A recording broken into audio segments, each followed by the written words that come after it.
Good morning everyone. Today ay ipapakita ko sa inyo yung kulungan ng dalawa kong piggy. So, pasensya na kayo guys. Ngayon lang ako nakapag-vlog kasi busy po ako ng mga nakaraang linggo. So, ayan. Ito na pala yung dalawa.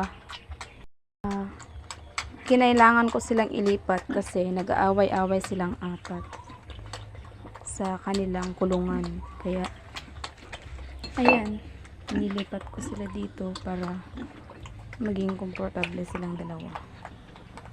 So, ito namayat kasi mahina kumain.